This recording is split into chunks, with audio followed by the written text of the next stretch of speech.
John? Because I'm doing good. Yep. No, I was in Dubai and Bali last week, and I picked up the inevitable stomach bug as you do in that part of the world. And so other than that, which was a reasonably mild case, I'm doing extremely well. I'm enjoying myself. I've retired from my university job.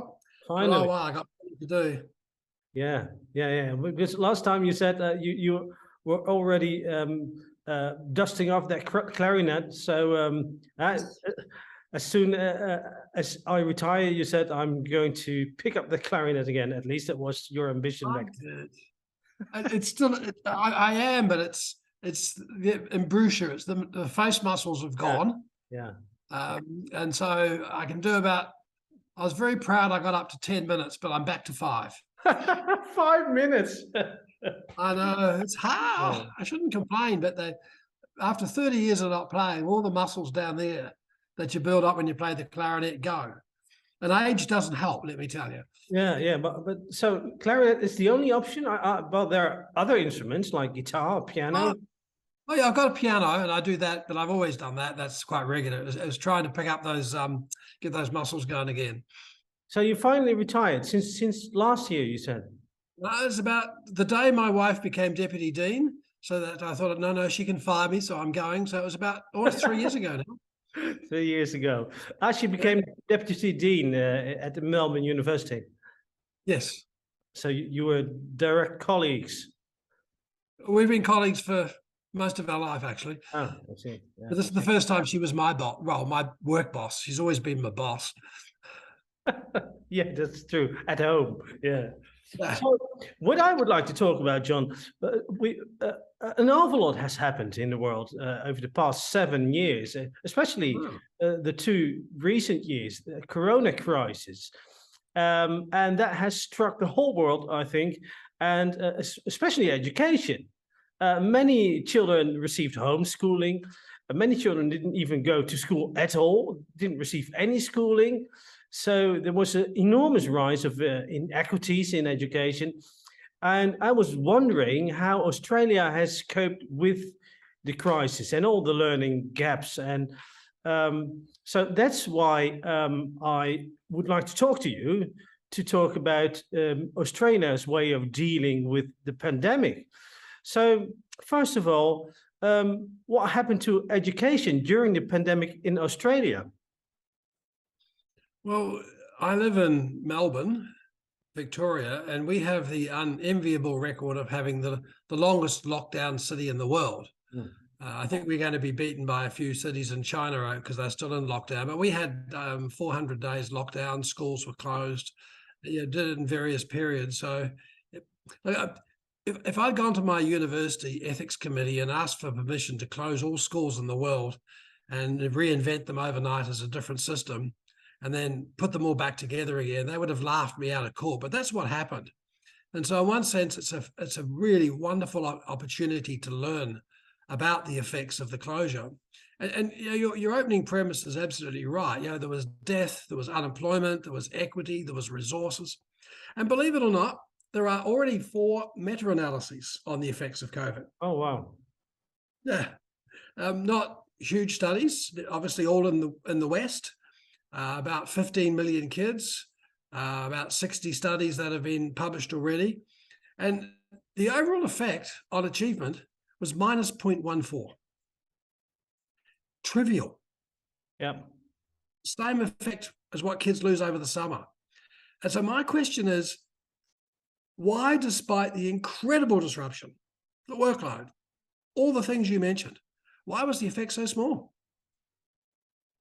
Now, a lot of people are making a lot of mileage about how terrible it was and all that. And I'm talking about an average effect.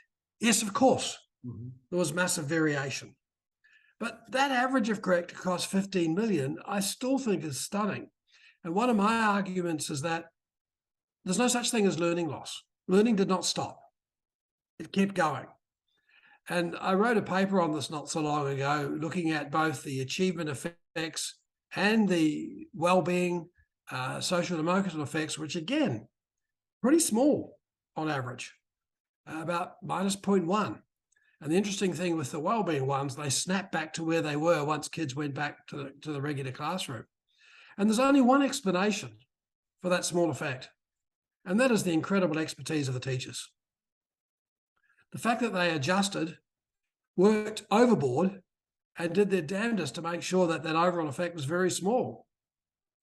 And I think that the other part of it is that if you look at what really did work during COVID, it lines up beautifully with what we've been arguing, the visible learning work, that you have to gradually release responsibility. Well, we actually released it very fast. You have to turn students into their teachers. You have to teach them the skills of working alone, working in groups. You have to teach them the skills of assessing their own work and learning from that and moving to the next steps. And I have a study I'd love someone to do. If you actually look at the surveys of teachers, they claimed it was very, very stressful, and I don't deny that. But if you actually look at the Facebook comments of teachers, I actually think they liked working from home themselves.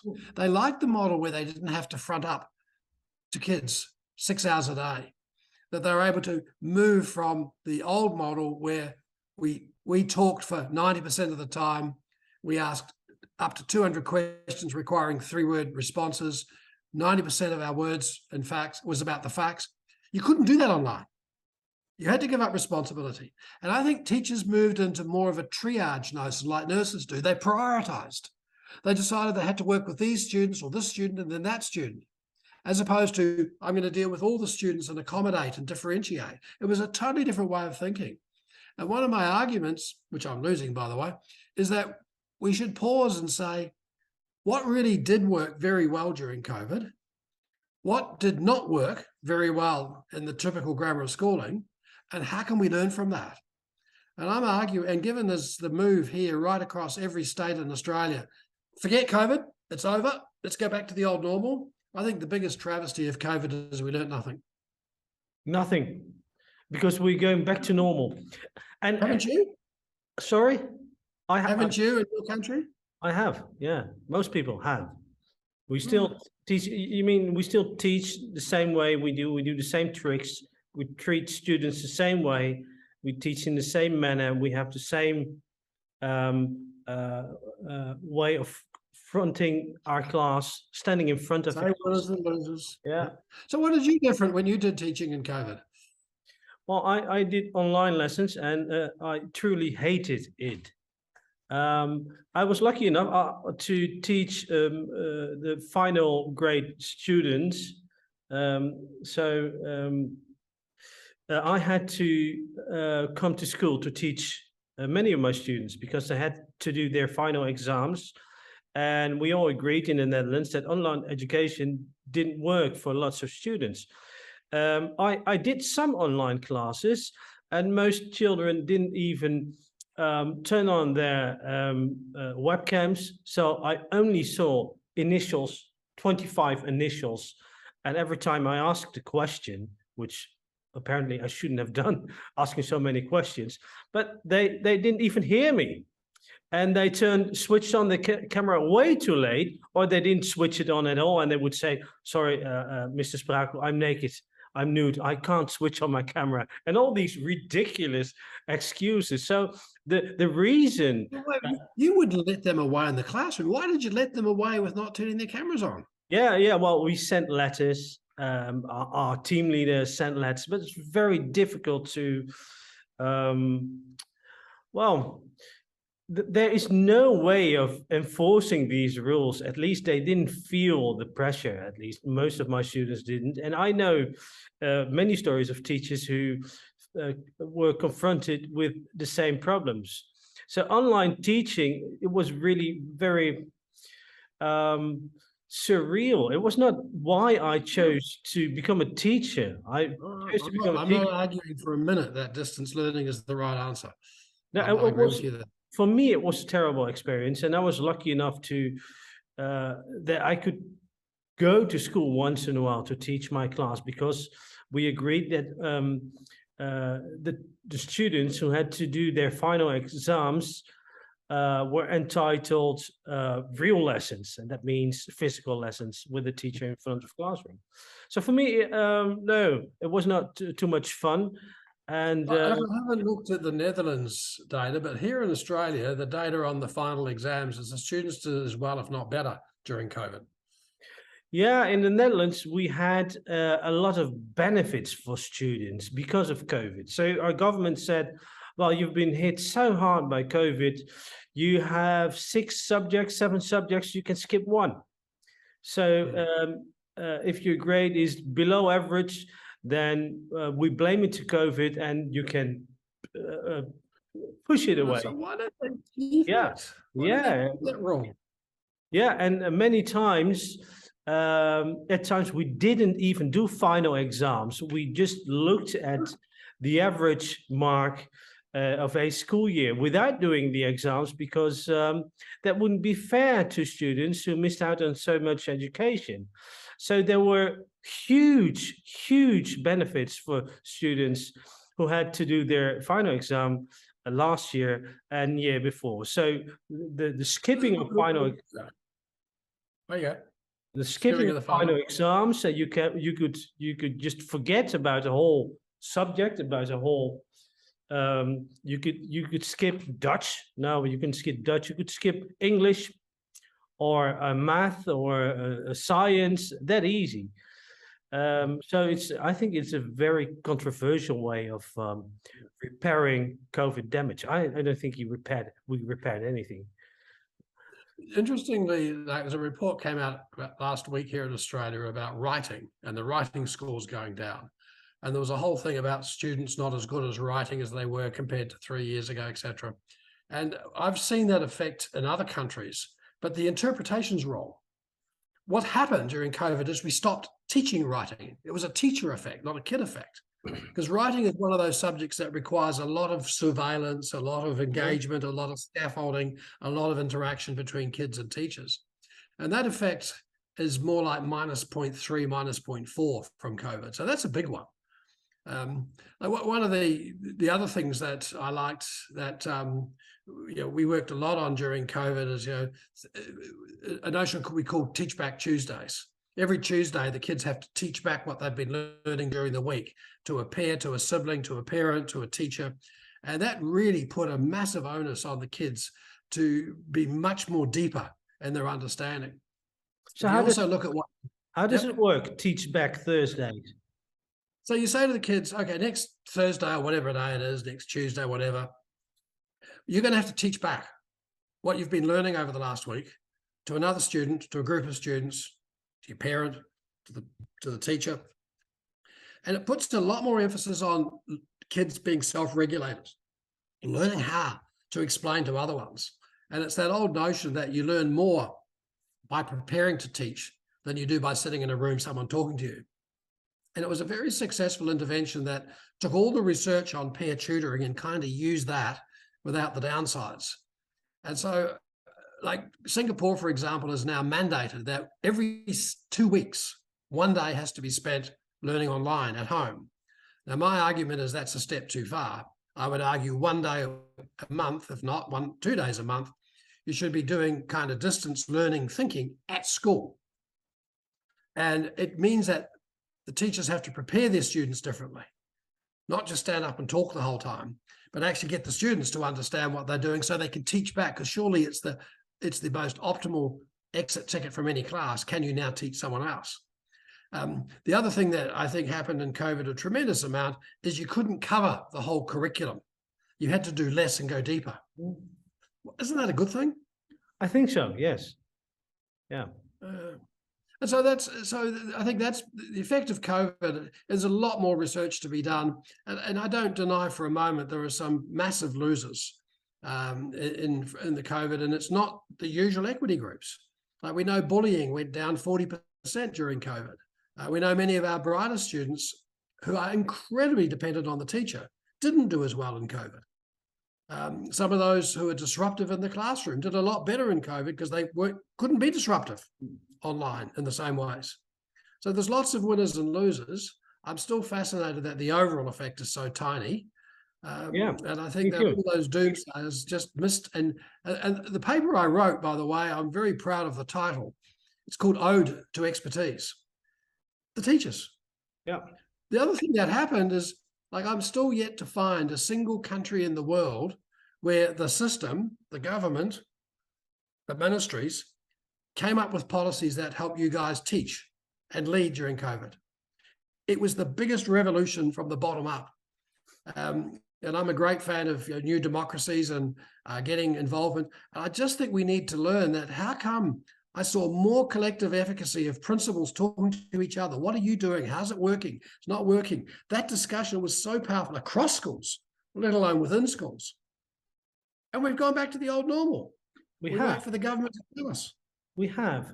So this new model of education, what it should have been, could you describe your ideal vision of what we should have learned and how education should have changed, and what I should be able to see in classrooms if we had learned from this crisis in a proper manner? Well, I think the first I want to start with here is this notion of finding ways to get policy from the schools up the system. We're very good at pushing it down. And I don't pretend for a minute if you got 20 principals in a room, they'd all agree. That's just nonsense. Of course they won't. But trying to listen to how they form policy. Like, let me give you an example. I'm working on a policy document at the moment in New South Wales on trying to develop a better career structure for teachers. Like here in Australia, teachers start as the 5th highest earning graduate salary. But within 7 years of working in the classroom, they reach their maximum salary. And so, firstly, a lot of our brighter students say, why would I go into a profession that after 7 years, they go backwards? And what we do is the only way to increase your salary is to take our best teachers out of the classroom and make them leaders. Yeah. Now, that's okay. But what if we had two parallel systems? And what if we said we're prepared to pay our best teachers the same, if not more, than some of our principals? Yeah. And you can imagine that doesn't go well down with some people. But that tension, but it should be a tension because you're a very good teacher. It's your labor, it's your expertise, but you've only got one choice: to give it up and go and do something else. Yeah. Doesn't make sense. Now, what we're doing there is we've come up with an options paper, which is actually being released next week. And then we're going to go around 111 schools, touch half the schools in the whole state, to ask them to help us decide on what aspects of the policy they want and don't want, and really do it as a bottom-up policy. Now, that hardly ever happens, but we shouldn't underestimate the incredible knowledge that our teachers and principals have out there. Now, it's not a blank slate. It is working to a series of options. There are some constraints in terms of budgets, etc. But I'm fascinated because I'm going to most of those roundtables, or many of them over the month of November, to start to build up. And I just think in my political life here with AITSL and the group that I work with is we do a lot of work with teachers working upwards. And I think that's one of the lessons from COVID that was very powerful. The teachers and the leaders solved the problems. The system got out of the way. Now, to be fair to the system, they made decisions about whether schools should open and close, about money and resources, and that's okay. But it was the schools that solved the problem. So that's my first message that I want to learn from it. Let's capture the policy power of principals and teachers. The second one is the one we were talking about. The old grammar of schooling, which has survived for 150 years, I think 80% of kids survive under it. 40% of those 80% flourish under it. Is that good enough? I don't think so. We create too many losers under our old grammar of schooling. And there's a vicious conspiracy in it too, because the kids above average want the teacher to talk more about the facts, because that's the game they're winners at, and they want to pursue it. The kids below average want us to shut up and listen to how they're trying to solve problems so you can teach them how to better. That mystery of how do you actually make that learning visible? They don't see it because the teacher's talking. And like we did a project recently where we looked at 20,000 hours of classroom transcripts. And one of the things we did is we asked 3 questions. How many times in that 20,000 hours did a teacher think aloud in solving a problem? How many times did the teacher ask a kid to think aloud as they solved a problem? Or how many times did the teacher hear a kid thinking aloud and give them an alternative strategy? The answer in 20,000 hours was exactly 0. Wow. Yeah. Now, you're a kid in class. Learning's a mystery. It shouldn't be. During COVID, teachers had to listen to how kids were solving problems because they weren't there. They couldn't probe with the usual questions requiring less than 3-word answers. And I think that's a really powerful message, that learning came onto the table. The third thing I'd say is, and it's a finding we found before COVID, but it was really amplified in COVID, is that you go to school to learn that which you don't know. And so not knowing, failure, errors, misunderstandings should be welcomed as the first part of learning. But by age 8, most kids learn that if they don't know, they're dumb. It's not for them. And please, teacher, make sure you don't pick on me, because I'm not only going to not answer, I'm actually not engaged to answer. And that is a pretty vicious situation. Whereas what happened in COVID is our kids, who are very social media savvy, use the chat rooms and Zoom and Teams and all those things, and they're more prepared to talk about what they don't know to their peers and to their teachers that they won't do even if you're standing right beside them. I think that the power of social media is dramatic. Now, I know many schools ban iPhones and ban those kind of tools in the same ways that we banned television when it first came out. And in my lifetime, the biggest ban that I had when I was out at primary school is when you went from a pencil and you got your pencil license to go to a dip pen, biros were seen as the evil for all writing and skills. And they were banned, literally banned from the school. Oh, yeah, but it's absurd, but it was the novelty. And the same with social media. So I think social media is something that we really, really need to look at as powerful. So I think these are some of the lessons that I'd see from social media. And I'd encourage you, every teacher, to create those 2 lists. What really did work well in COVID? What doesn't work well in the regular classroom? And at least have a debate about replacing some of the things we do now. We cannot afford a system where only 40% of the kids are winners. You know how the government in the Netherlands approached the COVID problem? They said to schools, well, you missed out on physical education for a long time. So every time we went into a lockdown, the government said, all right, you went to lockdown 1 week. So there's a learning gap of 1 week. So in March, again, 2 weeks. So that's a 3-week learning gap. In April, again, a week. So that's 4 weeks. I know this because I interviewed some inspectors, so I know the formula. So in the end, they add up all the weeks, and they say you were into lockdown for 8 weeks. That's equal to 5,000 euros each month per student. That's 8 billion euros. So Dutch education has 8 billion euros to spend to catch up all these learning gaps. We didn't measure whether there were learning gaps or not. We just established there's so many weeks of learning, online learning. So here's the money. And here you have these evidence-informed methods. Make sure to use only these methods. We will provide it to you as a government, and then you will catch up. And in a few years, there won't be any learning gap. But the funny thing is, you said, John, that the effect of COVID was smaller than you thought. So that makes me come to a very easy conclusion. There is not really a big learning gap, but the government is injecting all this money into the system. And in a few years, they will say, it worked. Look, there is no learning gap. But even if they would not have done it, John, it. Well, yeah, but you're pointing to 2 other lessons from COVID. Like your government, like my government, poured in a huge amount of money into schools. And one of the things we did here was a lot of coaches. And Victoria did it very well because they said that we're only going to spend money on coaches if they are certified teachers. Other states got professional companies to come in and non-teachers and glorified parents, etc. And 28% of all teachers registered in Australia don't teach anymore. It's a massive market. Now, the other thing that happened is about 10 to 15% of all teachers in Australia are supply teachers, relief teachers, and we need them. But they then took these coaching jobs, which has caused subsequently a huge supply issue. But my point being is that coaching, where those ex-teachers came into schools, worked with individual kids or groups of kids that the teacher identified and worked with, I think is a very, very powerful and positive implication from COVID. And I hope we keep that going.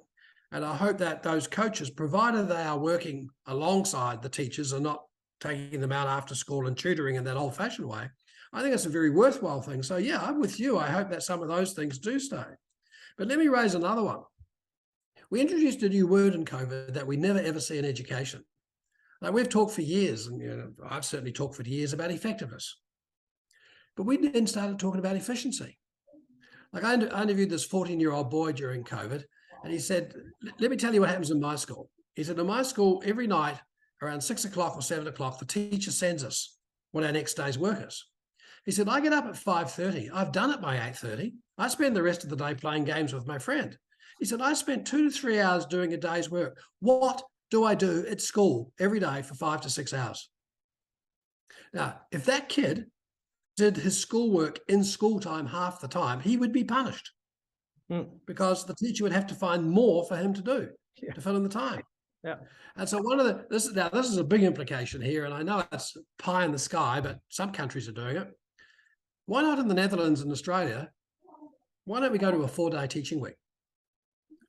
On the 5th day, teachers work preparing, collegiality, collaboration. The kids can come and they can do some of the art, the music, the games, the phys ed, these things.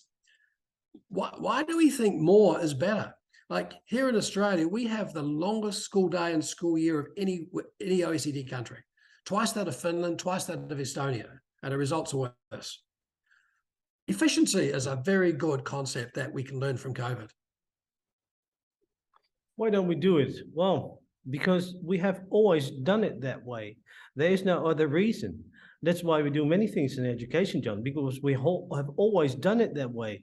Why are we standing in front of class, in front of 30 students? Because we have always done it that way, John. And that's why it takes so long for education to change anything. Of course, you shouldn't change and take over any fad you encounter. But some change would be welcome, right? But it takes an awful lot of time. The book I'm working on at the moment with 2 colleagues is de-implementation, and it's one of the toughest I've been ever working on. How do you get schools and teachers to stop things? Wow, it's tough. And it's your point. What do you mean by stopping things? Well, there's a lot of things that we do, all of us, including me, that are not efficient and they're not effective, but we do them because we've always done them. Like, if you look at the amount of data schools collect and never use, you got to ask why we even collect the data. Because we do it because we have to. Yeah, we have to, yeah. But that's not a good reason. It's a very inefficient reason. Yeah. But the other argument is maybe we should use it. But I can think of a lot of things that teachers do that is very inefficient, that maybe substitute, replace, maybe better than stopping. But like, I bet if I came into your school, it wouldn't take long to find a lot of things we should stop. Yep.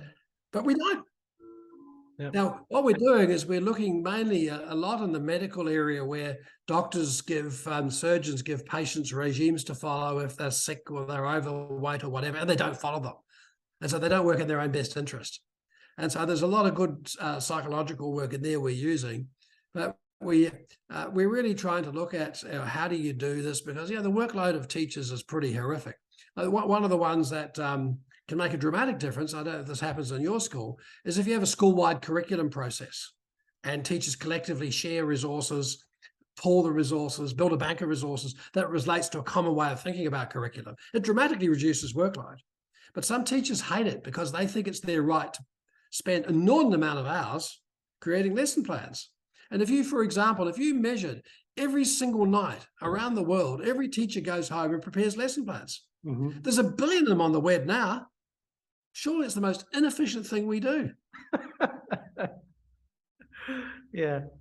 I see what you mean. But we are taught in teacher education to make lesson plans.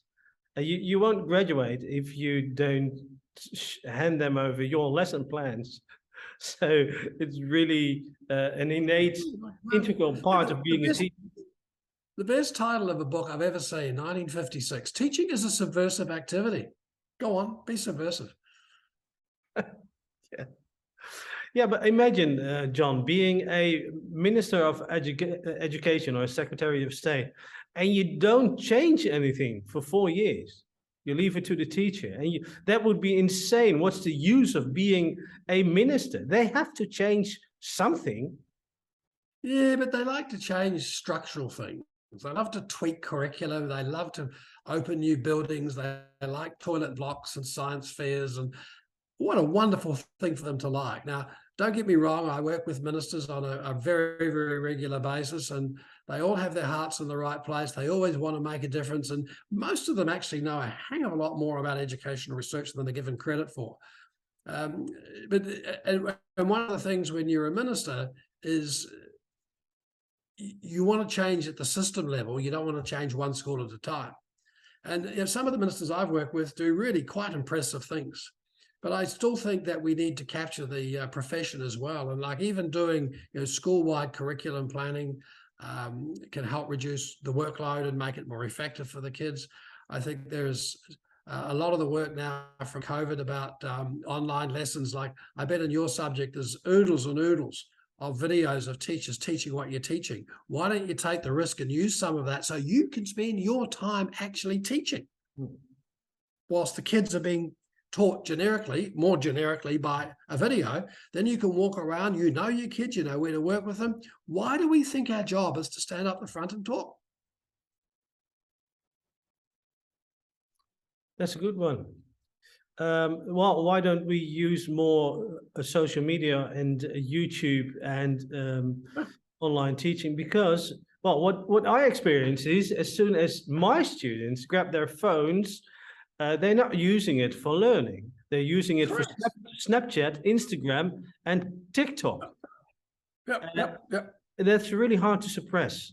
Of course, I use... And the effect size of that in the class is minus 0.4. The effect size of social media used for education plus 0.6. You've got a problem. Let's deal with it.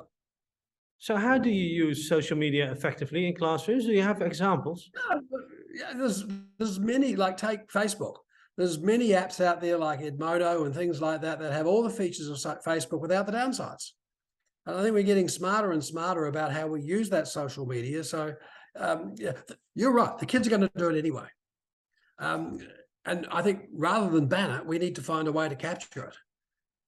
And like I said before about social media as a form of talking amongst students and with teachers, we need to find a way to do that without the downsides. And so I'm with you. There's no question that the distraction of those Facebooks and TikTok, and you just need to walk up the main street of Melbourne and 90% of the people you bump into are doing this. Yeah.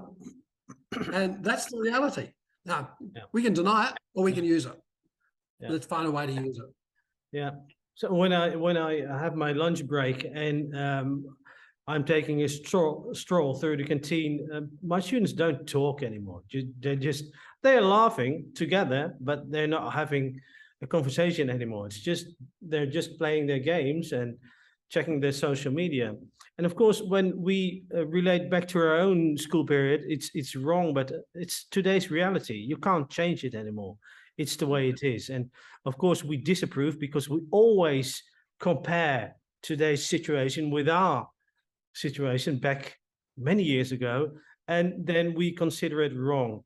But still, for me, it's really very hard to understand that people can share a table with the 6 of them and not talk, not have social interaction, at least not physical social interaction. So it's really hard. The other problem there is that on the internet, you can find like-minded people. And sometimes that's destructive. Because you find like-minded people who have the same, let's go negative for a moment, the same negative attributes that a kid may have, and then they think that's normal. But if you have discussions with kids around the classroom, you realize that ain't normal. So that's a worry as well. And I'm with you that in terms of like take bullying online, it's vicious and nasty, and it crosses the school gate to the home. I remember talking to a principal of a school here, and I said, what's different to 10 years ago in this area? And he said, well, 10 years ago, he said, we had kids down the back of the bike stands, and we had fights, and I had bloody noses, and I had police come. He said, we don't have that anymore. I said, well, that's great. He said, no, it's not. He said, I can deal with the bloody nose, I can deal with the police. He said, but once bullying happens, it's too late. The bullying's so vicious and nasty by the time it gets to me, I'm dealing with absolute serious problems here. Whereas I could pick them up really early. And I don't want to go back to the days of behind the school sheds. How that was like when I was at school. It was kind of vicious and nasty. But that nature of what kids do now, it's they're much more exposed to those things. And like one of the things, and it's really interesting when we look at curricula, we're not very good at teaching our kids to sort out fact from opinion from those kind of things. We talk about it, but that's a real skill they need now. A real skill, like you're saying, of how to be social in the days of iPhones. We can either accept they use iPhones or they don't, but the reality is it's both. Now, what we're doing in schools is we're banning it. So we're keeping what was good and what we used to do, but it's not going to be sustained that way. We just got to get smarter about how we deal with it. You know, phones are banned in France in classrooms. France has a total ban on phones. So I'm really curious about meta studies from France or any study to do, because it would be it's a great study, because we have a country in which it is forbidden in classrooms, and in other countries it is not. So we can, in theory, because I highly doubt whether there are no phones in French classrooms. I highly doubt it. I think it's just a law and nothing more. I think children will find ways. There's another way of doing it, and it's been done, and that is look at the use of phones in classrooms, and when they're used for distractions like Facebook and these things, that's about a -0.4 effect. We know that. But my argument is some of those very same features that we don't like can be turned into a positive attribute, such as having kids talk about what they're thinking aloud, how we get them to talk as we did in COVID and work in groups, which they are much more productive doing online many times than they now do in person. In person, I'm going to say, oh, Mary, she's really good at it. You do all the work. And I'm going to sit back and talk to my mates. Well, online, you're exposed, very exposed.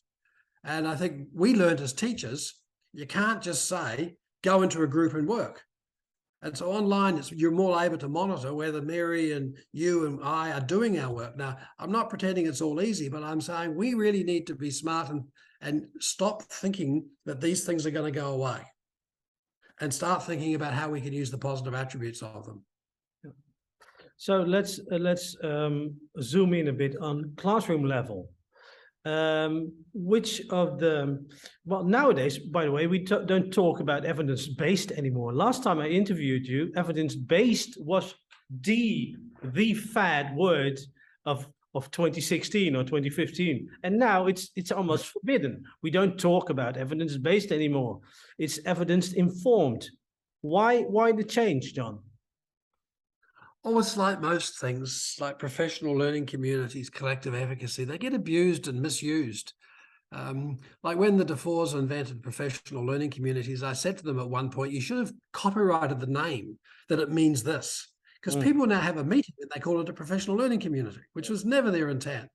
And it's the same with evidence-based and evidence-informed. And people like me should take some responsibility for the misuse. Because we've said to you teachers, evidence-based means when you use the evidence we create. And that's not what evidence-based ever meant. It's evidence-based can come from the test scores, from the teacher noticing, from the artifacts of kids' work, from the student voice, and from the research. And it's the triangulation of those that matters.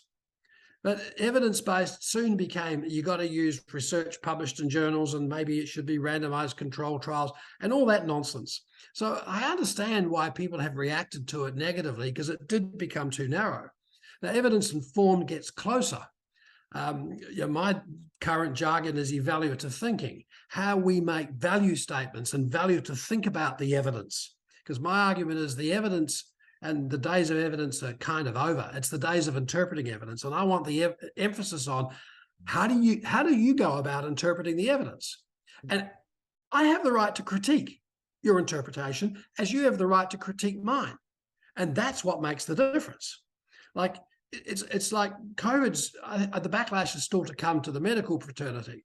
Like during COVID, we talked about evidence-based medicine. And if the chief medical officer said it, we said, well, must be right. Everyone agrees. But if you know anything about medicine, they disagree with each other more than we do. Mm. And there isn't a corpus of facts that everyone's agreed on. And so this is, again, another reaction to the evidence base, as if the magic grail's out there, the holy grail's out there, and all you have to do is discover it and administer it. Well, I'm in academia. We actually live and survive and flourish on critique. And that's missing when people talk about evidence-based, as if it's all agreed. Yeah. And like, I'm sure if you look at my critics, you know, I have the wonderful honor, and I'm serious about this, I have the world's best critics. And that's quite a magic thing in academia to have that. And that's the way how it works. In the same way in a school, I want the critique about the evidence. I absolutely want the evidence from the various sources. And so I'm not even sure research and form captures that. And, you know, I go back to my old classic cry, you know thy impact.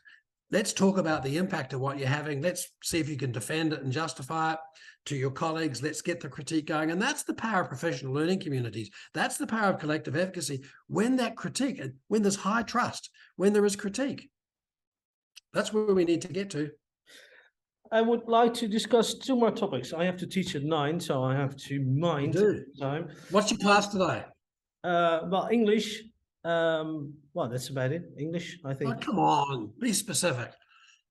Oh, you mean the topic, or you mean we are doing some reading, different seasons. Stephen King, you know the book, different seasons. Oh, yeah.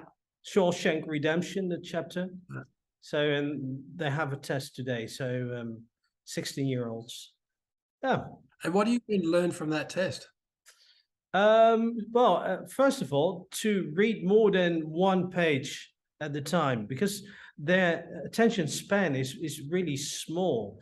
So it's a really big effort for these guys to read more than one page. And they have to, because in half a year, they will have their final exams. And more and more students are encountering these attention span problems, because mobile phones, well, they're good training for really short attention span. And secondly, well, we talk about the role of prison in society, and we have these discussions about delinquents and prisons, and we watched a nice film. So I think it's really diverse. Okay. I think the main point is that they learn to focus on a piece of text for more than 5 minutes. I think that's the most important lesson, because most people are not able to do that anymore. Yeah. So, Leren zichtbaar maken is the Dutch title, which, you know, was published in the Netherlands as well. I would like to talk about two more topics. You talked about criticism. Let's talk about the criticism. You published the gold papers in which you discuss the criticism. So let's go over the main criticism. And I would like to end with some best practices in classroom post-COVID. So lessons we could use, or tools or practices we could use in classroom today. So you published, they were called gold papers, or the golden papers, I think was gold papers, in which you address criticism. And one of the main criticisms is that it's too, you compare all these interventions, especially in the back of the book, as if there is one best intervention. And when people quote you, they will say, well, John Hattie says homework has no use. It only has an effect size of 0.4. I did not say that. That is how it happens here in the Netherlands. I know. Yeah, so let's go over the main criticisms you discuss in the gold papers. And this is the first one, the ranking. It's the big one. And in some ways, like when I wrote that book and published it in 2008, it was a last minute decision to include that appendix with all the ranking in it. In some ways, I'm happy I did it because it got attention. On the other hand, it did lead to a lot of misconceptions that you do the things at the top and the things at the bottom, etc. And I don't know if you've noticed this, but I listened to the criticism. I have not published a ranking for 6 years. The other news is that next March, I'm releasing a sequel to Visible Learning, an update, going from 800 meta-analyses to 2,100 meta-analyses. There is no ranking because of that criticism. And if all the people who made that criticism, if they actually open the first 3 pages of that book, it will talk about the overlap. I'm interested in the story about the overlap. They weren't unique. You can't see them as unique. And that's the trouble with a lot of the critics, is that, like, if you take the one on homework, I said, homework has a low effect in primary school, therefore we need to fix it. If you get rid of homework, your parents will complain. Do you really want that fight? And I point out the reasons why homework works better in high school, because high school homework is usually an opportunity to practice something that you've already learned, not learn something new. And so, yes, I just wish some of the critics had read the damn book and not just looked at the league table. Next. Yeah, well, the other criticism, I read this article of you in Test Magazine, and you discussed the main criticism. Well, you pick one. What are the ones that were most? What are the biggest misconceptions you encounter, apart from the league table? I did write in the book that this book is not going to discuss the issues of quality and meta-analysis, and people picked that up and said, "Oh, he doesn't care about quality." Well, I do. And in the sequel, we've got a specific section that each of the influences addressed in terms of quality. It's an index I've invented called the robustness index. I've listened to that criticism. They got it wrong, but it's okay. I should have written it more clearly. There's others that have argued that, very reasonably actually, that there are different ways you can estimate an effect size. You can estimate it using comparing 2 groups. You can measure it over time, or you can measure it through a correlation. And the new book, I agree, they're absolutely correct. It turns out it doesn't matter, but it's important that you acknowledge that. And so I do acknowledge that. I've always acknowledged it, not clear enough originally. So that's another criticism. And the point I'm trying to make here is I'm listening to some of that criticism. I welcome it. I remember one really absurd criticism is that in some of the correlation work, like for instance, males and female effects, it's random whether you assign males as the ones and females as 0 or vice versa. And they're absolutely right. But what I did was quite systematically code them all the same way. But that critic never ever read the book. They just picked them up. And so I could go through a lot more. Let me go to another big one. And it comes back to the term effect size. It implies, effect implies causality. Even the word influence implies causality. And you've got to be really careful ascribing causality to some of these influences. And I've tried to be more careful at doing that. But let's get real. The job of the teacher is to cause change.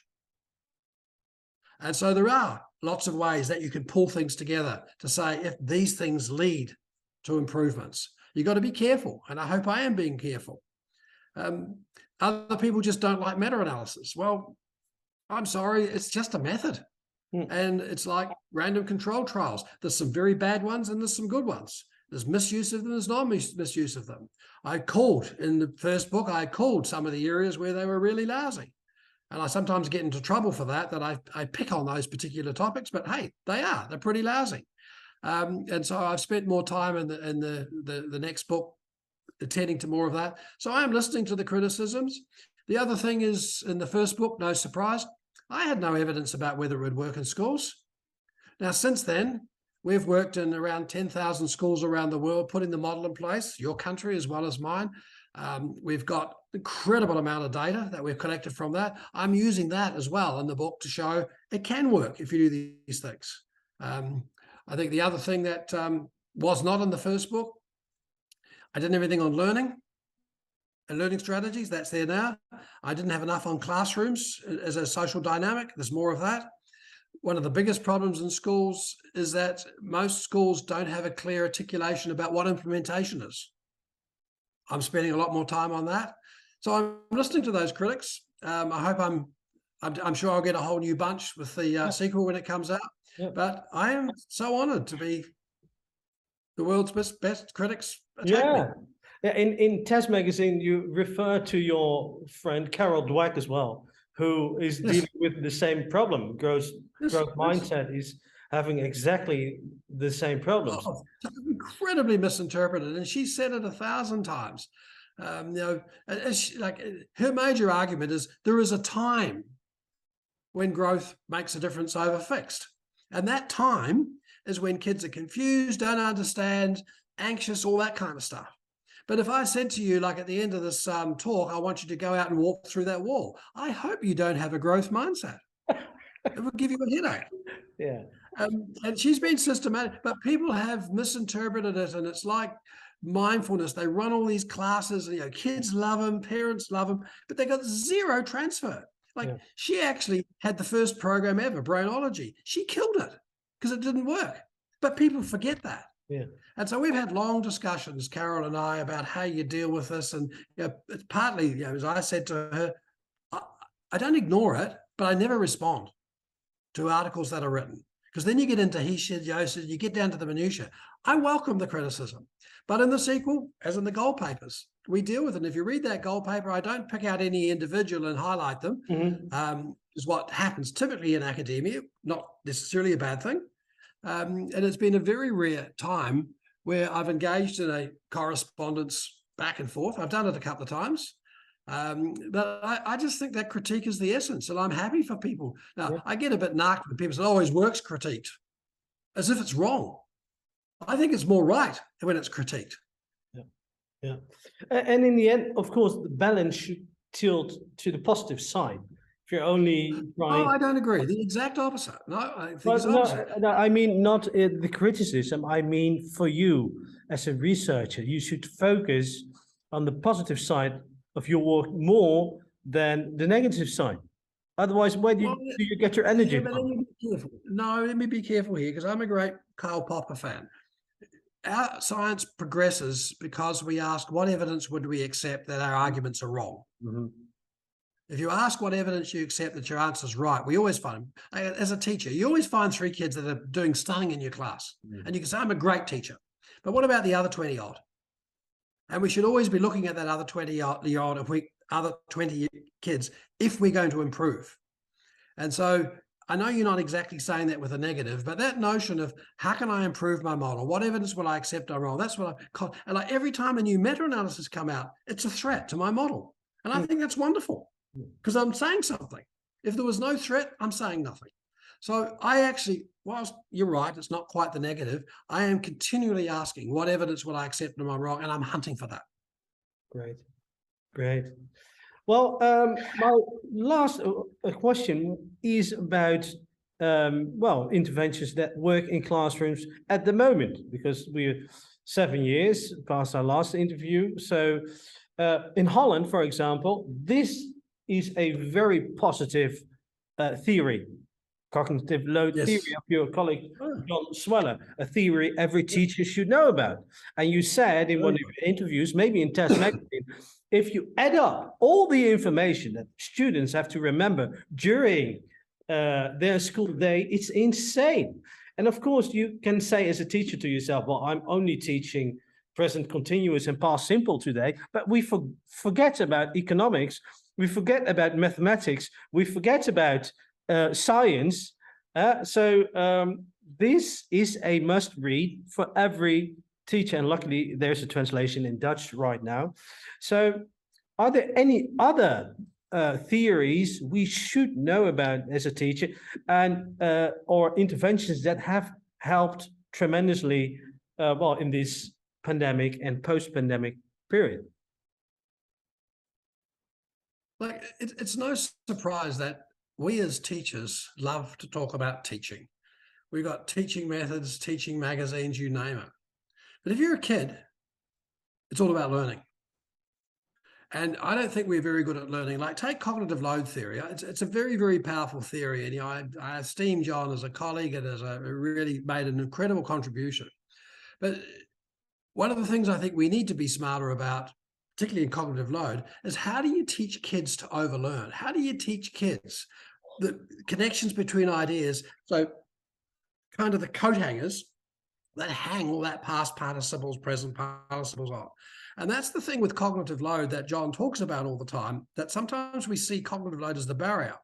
I don't think we're very good at helping kids consolidate learning so they can go into deep learning. Now, one of the studies we did many years ago is looking at the East Asian students compared to the Australian students. Now, in East Asia, they do a lot more memorization than we do. We see memorization as bad. Yeah. Now, if you change it around and say, when you're first learning something, memorization actually has an effect size of 0.03. But when you memorize in the consolidation stage, it screams up to 0.73. There's a right time for memorization, there's a wrong time. So I think we've got a lot to learn about when's the right time to use various strategies and when's not. Like we call our model the Kenny Rogers model. You got to know when to hold them, you got to know when to play them. And it's not easy. But I think that's one thing we need to be smarter at, which ties in very closely with what the cognitive load is. I think the other thing we need to do, like take feedback. We've spent a lot of time looking at teachers' feedback, how to improve it, how to give more of it, etc. But we forgot. We should look at it from the kids' point of view. How do they receive it? And the answer is, what feedback does a kid hear, understand, and action? And suddenly when you phrase it that way, particularly what feedback the kids action, you've got a simple answer to the question about when your feedback's effective, when they action it. If they don't action it, they probably didn't hear it or understand it. And so no wonder most feedback thrown out there like a lolly scramble never gets in the kid's head. And so this point I'm making is that sometimes we need to stop and listen to kids' thinking. Now, there's a right time for that. When you're teaching facts and knowledge, that's not the time. But when you're asking kids to consolidate and go deeper, we need to spend a lot more time with the kids talking. And so it comes back to that thing I think that we learned from COVID more than anything else. Been around a long time. I want it to be front and center. Teachers, gradual release of responsibility. In COVID, it wasn't gradual. It was steep. And I think it was a really powerful thing that we as teachers learned. Hey, the kids need to learn how to teach themselves. We need to teach them how to do it. They should be the ones that are doing the work, not us. And as we do in our visible learning implementation, we spend a lot of time getting the teachers to interpret the evidence from the kids, from their noticing, to answer that question always, where next? If you look, and this is why I asked you about your test earlier on, for most teachers and kids, tests are about what's happened in the past, and there's nothing wrong with that. Rear vision mirrors are very helpful when you're a driver. But the kid's looking forward, and they want to know where to go next and how to get there. And that's why I think when you do a test, if there isn't anywhere to next, we've actually wasted the kids' time. And that's an obligation for us to teach the kids so that we also do it. So that would be my big messages about teaching. Like when I lined up the 480 teaching methods in Bob Mazzano's recent book with our learning model, 400 of them we had to throw out the window. They didn't correspond to where kids are learning at all. And so I think we need to spend a lot more time about asking about how we can make learning more effective, not how we can make teaching more effective. It's a fine line because, as Gert Beister, one of the best philosophers out there at the moment, is quite correct. Learning is always about something. Learning should also very much invoke the teacher and not diminish the teacher. But I think that if we change that lens, I think many of our students who love their video games, love their sports, love their social life, because there's massive challenges and massive learning, we can use those same notions that they're doing in those situations to turn them on to the challenges of learning. Great, John. We talked about the Corona crisis. We talked about criticism on visible learning. We talked about some interventions in classroom. And let's not wait for another 7 years. Let's talk as soon as your new book is out, because I'm really curious about your newest publication, which is going to be published in March, you said. That's right. And let's talk about me playing 15 minutes on the clarinet. All right. Get those muscles going. That's a deal, John. And I will bring my guitar, right, because as you know, I'm a professional musician. So let's... Great. Well, go and teach. It's always good to talk. John, enjoy the rest of your day. Thank you for your time. Bye-bye.